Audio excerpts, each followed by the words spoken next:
Professeur Frédéric Castel, bonjour. Bonjour. Merci d'avoir accepté l'invitation de Res Publica 2 pour débattre à bâton rompu de vos travaux, de vos intérêts intellectuels et de recherche, particulièrement liés aux communautés, donc au pluriel musulmanes, ici au Québec et au Canada en général, et vous travaillez également sur les phénomènes d'immigration, particulièrement maghrébine, algérienne et autres. Vous êtes l'un des spécialistes, des connaisseurs de ces communautés au Québec. Vous travaillez, vous tentez d'approcher ces communautés de l'intérieur, de les analyser, de les comprendre dans leur diversité. Vous êtes religiologue, concept nouveau pour nous, le concept français qui a été développé suite aux travaux de l'orientalisme de jadis, parle plutôt d'islamologie, mais religiologie c'est plutôt plus large, un concept plus large qu'islamologie, donc qui touche à d'autres religions, pas forcément et pas seulement à l'islam. Donc vous êtes religiologue, vous êtes historien et géographe, ce qui vous permet d'étudier les phénomènes de société, aussi bien à travers l'histoire qu'à travers l'espace, donc la géographie, aussi bien d'origine que d'accueil, le Canada, et vous essayez de vous poser le maximum de questions sur, vous vous inscrivez dans la perspective du questionnement et vous faites des travaux de recherche avec vos équipes sur le terrain canadien, québécois en particulier, pour mieux comprendre. Donc nous sommes ravis, c'est énorme comme projet, comme ambition et comme chantier de recherche. De notre côté, en Algérie particulièrement, nous ne connaissons pas forcément les travaux qui nous sont consacrés ou bien qui sont consacrés à la communauté maghrébine, comme la communauté algérienne. Nous sommes isolés un petit peu des travaux anglo-saxons, canadiens en particulier. Donc c'est l'occasion aujourd'hui, dans le cadre de Res Publica 2, de mieux comprendre à travers vos réflexions, ainsi qu'à travers celles de vos collègues, ces phénomènes relatifs à la communauté maghrébine en général et celle des Algériennes et des Algériens en particulier ici au Canada. Donc, pour commencer, professeur Castel, parlez-nous de cette chaire de recherche dont les travaux s'articulent autour de l'immigration, l'ethnicité et la citoyenneté, ainsi que de l'autre projet qui date avant même la naissance de cette chaire, c'est-à-dire le GRIMER, qui est un groupe de recherche sur le Montréal ethnique et religieux. C'est quand même pointu comme chaire et comme groupe de recherche. Ben, si vous me permettez, je vais peut-être inverser le processus, commencer par le GRIMER, qui était donc le groupe de recherche dans lequel j'étais membre.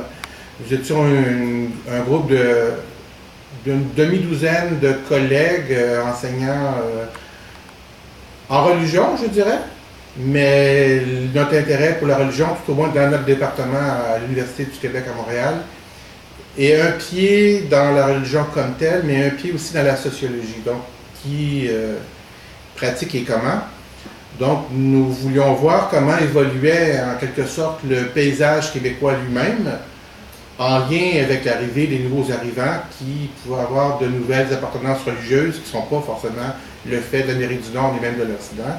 Donc, on a étudié 4 communautés, les Maghrébins musulmans, les Tamouls hindous, les Cambodgiens bouddhistes et puis des Africains de confession pentecôtiste. Donc, on les a suivis pendant quelques années. Et autour de l'équipe de recherche, je dois dire qu'il y avait des étudiants, un grand nombre d'étudiants qui ont collaboré pendant 10 ans. Je dirais qu'il y en avait eu une quinzaine forcément. Alors, c'était quand même une grosse recherche. Et on voulait voir comment que les gens s'acclimataient. Est-ce que leur pratique religieuse changeait ou pas? C'est quoi la géométrie variable des appartenances, des identités, des amitiés, des relations? Donc, on a un peu étudié ça. Et en ce qui me concerne plus spécifiquement, j'ai fait un peu le profil sociologique. Donc, chaque communauté a droit à 2 chapitres. Si on prend les Maghrébins, il y a un chapitre sur leur religiosité ou leur rapport à la religion, qu'on sait être loin d'être monolithique. Mais avant cela, un chapitre est consacré à la sociologie, à leur profil. Qui sont-ils? Combien de temps sont-ils à Montréal et au Québec? Quel est leur profil professionnel, et ainsi de suite, pour mieux comprendre le rapport à la religion. Et ça, c'était mon travail, de regarder les profils sociologiques. Et tous ces travaux-là vont être publiés dans quelques jours d'ici, en février. Et ça va s'appeler Le Québec après Bouchard-Taylor. Ça, c'est des références typiquement québécoises. Le rapport Bouchard-Taylor est un grand moment, je dirais, au Québec, de questionnement sur les minorités religieuses au Québec. Et le livre fait référence que maintenant, on est dans un débat qui est plus loin. Et j'apprécie quand même l'effort qui a été fait par notre groupe de recherche, c'est qu'on essaie d'avoir un regard sensible, au sens... on veut savoir, on veut comprendre le rapport à la religion des groupes en question, et ainsi de suite. Professeur Castel, si vous permettez, nous essayons de comprendre également avec vous la relation en termes d'enseignement. Lorsque vous parlez d'enseignants en religiologie, en religion, pour un pays comme le Canada, le Québec particulièrement, c'est quoi cet enseignement théorique? C'est-à-dire, c'est l'enseignement théorique d'un point de vue philosophique, historique, scolastique, des religions au Canada, des religions dans leur essence d'origine, à titre de religion, de dogme, de culture, de civilisation ou autre. Ça, c'est mon premier volet de la question pour arriver par la suite à votre façon de transformer l'étude théorique en une étude sensible du terrain pour mieux comprendre, cette fois-ci, la religiosité des différentes communautés religieuses au Canada. Et vous avez cité un certain nombre d'exemples, particulièrement dans le cadre du Grimaire. 4 communautés religieuses à étudier, la communauté musulmane du Maghreb, les Tamouls africaines et autres. Alors, en quoi consiste l'enseignement en religion au Canada? Parce que nous, en Algérie, par exemple, nous avons, dès qu'on parle de ça, nous avons déjà des repères théoriques, philosophiques, intellectuels, qui nous renvoient à une démarche latine, française, espagnole, italienne, et pas particulièrement anglo-saxonne ou nord-américaine. Ben, c'est une excellente question et je vous dirais que l'étude du religieux ou de la religion en Amérique du Nord est en débat. Il y a des écoles de pensée qui sont différentes selon la province canadienne ou selon qu'on est au Canada ou aux États-Unis. Il y a ce qu'on appelle les études religieuses. Le pendant américain serait les Religious Studies, c'est la même chose. Mais c'est pas du tout dans le même sens qu'on peut l'employer en islam, l'étude religieuse. Alors, c'est pas du tout des études confessionnelles.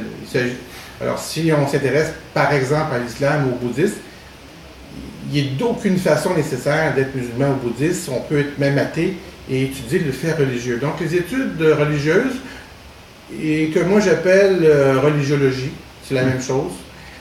Je dirais que c'est inspiré, épistémologiquement, c'est inspiré de 2 courants. D'une part, il faut connaître quand même la religion de l'intérieur, la théologie, les textes sacrés, comment ils ont été faits, son histoire et ainsi de suite. Mais d'autre côté, on s'intéresse à la sociologie entourant le fait religieux des communautés à l'étude. Alors, on a un peu une genre dans chacun des 2 groupes, sinon je trouve qu'on est incomplet. En ce sens-là, la religiologie est très proche de la sociologie, mais avec ceci de supplémentaire, c'est qu'elle doit connaître les textes. Et à mon point de vue, quand on fait de la sociologie de religion, ça manque.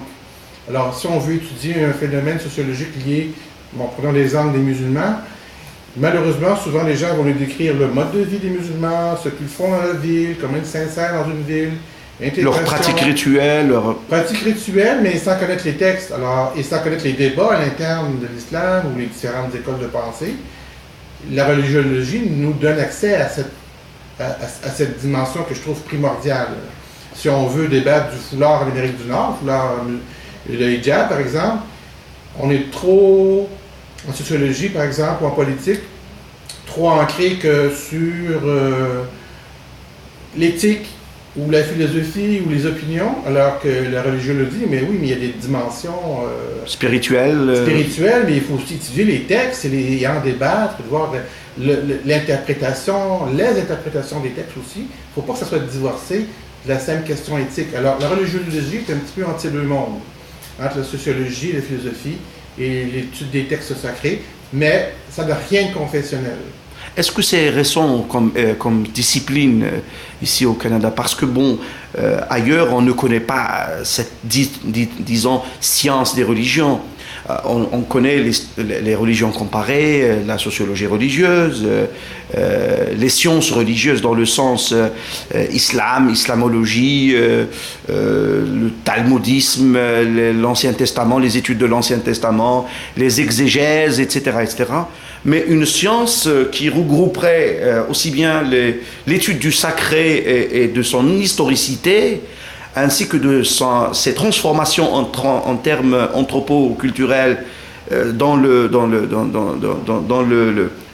la pratique et la religiosité, ça c'est nouveau, ne pensez-vous pas? Alors, ça date depuis quand ce type d'études chez vous? Tout dépend jusqu'à où on remonte, mais on pourrait dire, disons, au début des années 70, mais c'est embryonnaire à l'époque. C'est en progression dans les années 90, surtout depuis qu'on est en lien, nous, en Amérique du Nord, avec les religions non chrétiennes. Ça questionne forcément. Il y a le mouvement de sécularisation qui nous pousse à nous interroger sur le devenir du religieux. Mais maintenant, j'oserais dire, c'est même en poussée en Amérique du Nord, parce que, l'actualité internationale, la géopolitique fait qu'il faudrait s'intéresser davantage aux religieux, mais pour ce qu'il est lui-même. Mais je dirais que pendant 30 ans, la religion, surtout au Québec en particulier, ça a été longtemps un impensé. On a longtemps cru, il y a ce qu'on appelle le paradigme moderniste, la croyance dominante, je dirais, ou tout au moins importante, c'était que la religion en Occident et dans le monde était appelée à disparaître, et ainsi de suite, avec la modernisation, avec la science, et ainsi de suite. Là, c'est un discours qu'on entend depuis le début du 20e siècle en Occident. Et on a longtemps cru que ça allait...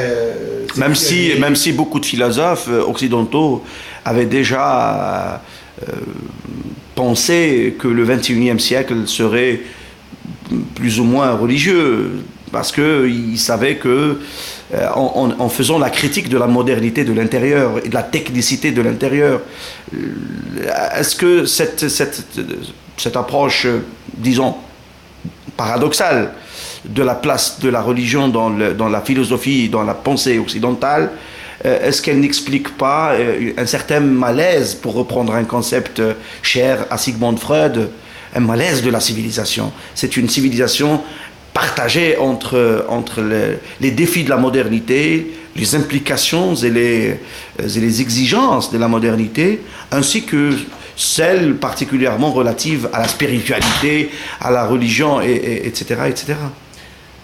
Mais là, vous avez raison, je dirais, je suis d'accord avec vous. D'ailleurs, c'était vrai il y a quelques années, mais là, on est rendu là dans les études religieuses, mais les études sociologiques aujourd'hui, même le politique, je crois qu'on est, le constat que vous faites, on est rendu là.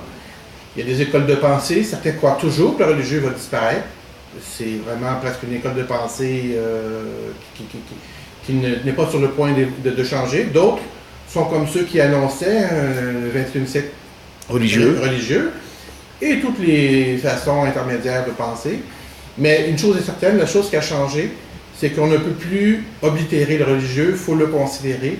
Et d'ailleurs, d'où viennent les études religieuses, il faut savoir qu'en Amérique du Nord, c'est longtemps, parce que c'est une terre d'immigration, l'Amérique, l'Est-Amérique, même l'Amérique du Sud, on s'est d'abord intéressé aux effets de l'immigration, forcément. Alors d'abord européenne, italienne, grecque, ukrainienne, et à sa suite, l'immigration des autres continents, forcément avec l'apport d'autres religions. Donc c'est l'ethnicité qui nous a amenés vers le religieux, mais c'est un religieux qu'on a longtemps que nommé. On sait que les Maghrébins sont musulmans et on croit tout savoir. Et maintenant, on commence à s'intéresser vraiment à la pratique religieuse, au regard religieux, et ainsi de suite. Et pendant longtemps, on n'a fait que nommer la religion. Alors là, on est en train de la décrire. Ça n'a pas plus que 10 ans, à mon point de vue. Des études relativement systématiques, et même ce qu'on a fait dans notre groupe de recherche, c'est encore assez nouveau en Amérique. Malgré tout, on a des méthodes quantitatives beaucoup plus poussées qu'en Europe pour des raisons techniques et ainsi de suite. Mais oser s'intéresser vraiment aux religieux, c'est encore assez nouveau, malgré tout. Alors, ce que vous me dites sur l'évolution du monde occidental par rapport à notre environnement, ben on y est. Alors, à ce moment-là, les études religieuses, forcément, touchent la philosophie, l'éthique. Vous avez tout à fait raison sur l'atmosphère. Donc, ces études-là, maintenant, ne sont plus tout à fait anodine, parce que tout le monde est questionné par notre devenir. Hein. Autre chose qui m'intrigue un petit peu, est-ce que cet intérêt nord-américain, américain, états-unien, canadien particulièrement, cet intérêt particulier aux faits religieux et à l'étude des religions, aussi bien dans leur fondement, et là essentiellement il y a l'étude de l'islam, dans ses fondements, dans sa genèse, ses fondements, son histoire, son évolution, ses métamorphoses, ses islams à lui, c'est-à-dire l'islam et ses islams, ses expressions diverses. Est-ce que ce fait-là n'est pas dû également à une sorte d'urgence et de choc? C'est-à-dire de confrontation, parce que dans notre imaginaire à nous, ces travaux-là pour le monde plutôt américain se faisaient à un moment donné de l'histoire du XXe siècle par exemple, dans la douceur, la tranquillité, la paix, la cohabitation avec l'autre le plus normalement du monde, contrairement par exemple aux faits européens. Donc l'étude anthropologique, historique, religieuse est faite pour des raisons colonialistes. Le monde nord-américain à l'origine n'a pas été des départs colonialistes, n'était même pas tenté par la culture de l'Empire. Et c'est après, avec ce choc-là que nous connaissons depuis maintenant une vingtaine d'années, qu'il y a ce foisonnement des études religieuses sur différentes religions et essentiellement l'islam. Ces études entre urgence, choc et distance intellectuelle ou préparation d'une sorte d'orientalisme, de néo-orientalisme nord-américain, comparativement à ce qui se passait dans l'histoire de l'Europe du 19e, du 18e, 19e, 20e siècle. Est-ce que vous pensez qu'il y a une différence? Ben, je trouve que vous résumez bien la situation. Disons que les études religieuses menaçaient même de disparaître à la fin du dernier siècle.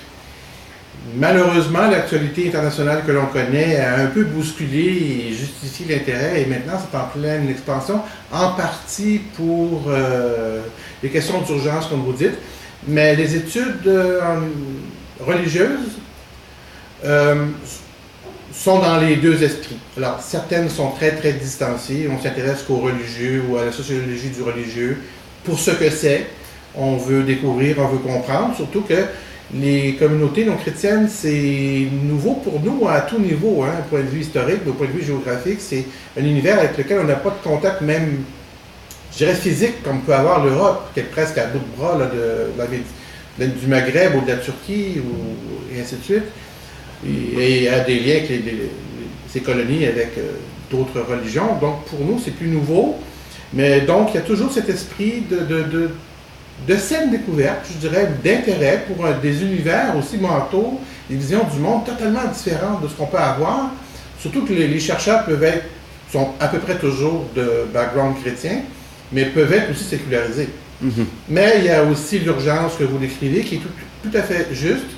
En Amérique du Nord, c'est pas comme en Europe, c'est pas la même forme d'urgence qui joue. Au Canada, c'est posé des questionnements du type qu'on appelle des accommodements raisonnables, terme qu'on en emploie constamment ici.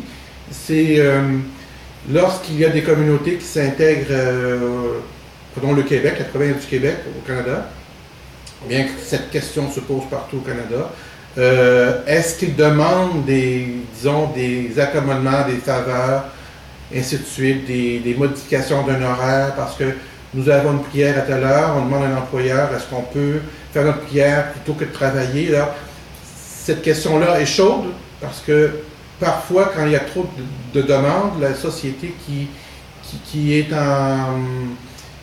apprend par le biais de l'actualité, les médias, ces demandes-là, lorsqu'il y en a beaucoup qui se succèdent dans le temps, on tend à trouver que les communautés non chrétiennes en demandent beaucoup et semblent ne pas vouloir s'adapter. Donc ce questionnement-là joue dans cette espèce de sentiment d'urgence, mais les questions de la peur de l'islam comme on en voit en Europe, je ne crois pas que ça joue vraiment. Il y a des groupes au Canada où on maintient cet esprit de crainte vis-à-vis de l'invasion musulmane comme il y a en Europe, mais à mon point de vue, ça n'a rien à voir. En Europe, il y a même des mouvements que je trouve incrédibles. Parce qu'on parle de l'Eurabia et tous ces syndromes d'invasion musulmane ou arabe, ça n'a aucun sens. Ici, le questionnement, c'est est-ce que les communautés peuvent s'intégrer? Alors là, il y a un divorce entre la société, les médias, et les chercheurs. Parce que les médias ne font que couvrir les quelques cas. L'événement. Mais on a l'impression que ça ne cesse pas quand on en couvre un de temps en temps. Alors il y a un divorce, je dois admettre, là, assez tristement. C'est pour ça que peut-être que la recherche est utile. Le monde de la recherche tend à pas du tout être inquiet par ce contexte d'accommodement raisonnable et d'adaptation des immigrants. Je trouve que sur le temps long, ça se fait quand même relativement bien. Il y a des problèmes ici et là. Mais malheureusement, du côté populaire, si on n'est moindrement pas en contact avec les communautés en question, et si on ne s'abreuve qu'aux médias qui ne couvrent que des points d'actualité, on a l'impression que les communautés, en particulier les musulmanes, ne s'adaptent pas. Alors là, c'est là que la recherche a une réponse à apporter. Alors, professeur Castel, en parlant de communauté, parce que le langage ici au Canada et en général et au Québec en particulier, passe par des concepts comme l'ethnie, comme la communauté, comme l'intercommunautaire, le culturel et l'interculturel. Alors, ne pensez-vous pas, professeur Castel, que l'étude en religion et la religiologie en tant que discipline naissante qui se développe au fur et à mesure en faisant appel à l'histoire, à la philosophie, au sacré, etc., ainsi qu'à la géographie, à la sociologie religieuse, à l'anthropologie, etc. Ne pensez-vous pas que le passage par l'étude de l'ethnie pour comprendre le phénomène religieux, ne pensez-vous pas que ça peut fausser un petit peu le débat et que le débat, en fait, limite la religion, quelle qu'elle soit, le judaïsme, le christianisme, quelles que soient ses formes aussi, catholiques, protestants, orthodoxes, ainsi que les nouvelles religions chrétiennes forgées dans le sillage du XXe siècle, l'islam aussi, le bouddhisme aussi, qui a des manifestations énormes.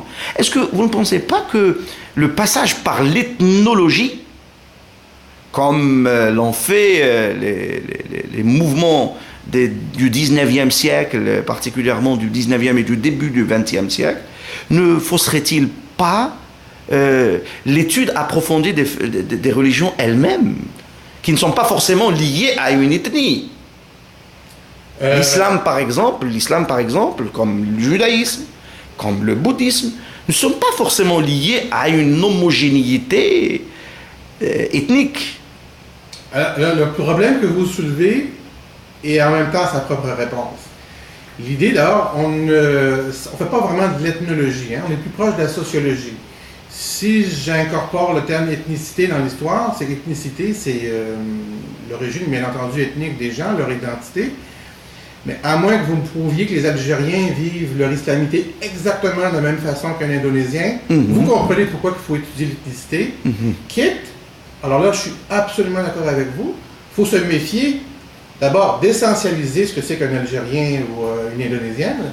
Et ça, je les étudie en sociologie, en Amérique du Nord en tout cas, je crois que c'est vrai aussi en Europe, nous conditionne à faire extrêmement attention aux traits, je dirais, sociologiques ou mentaux que l'on attribuerait à une communauté ou une autre. Il y a un énorme danger à essentialiser un groupe ethnique, un groupe religieux, ou même les gens, femmes, hommes.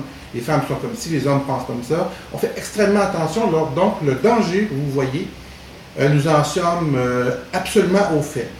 Par contre, on ne peut pas nier que l'ethnicité joue. Sinon, on dirait l'islam des marabouts du Sénégal n'existe pas. Et c'est la même chose que l'islam pluriel de l'Indonésie ou l'islam chiite en Iran. Donc, c'est pour ça qu'il faut étudier l'ethnicité. D'une part, parce que, oui, la religion passe par ses filtres. Et notre défi, et c'est en particulier un de mes intérêts, de voir comment la géométrie de l'ethnicité de la religion est variable d'un groupe ethnique à l'autre, même à l'intérieur du même groupe ethnique.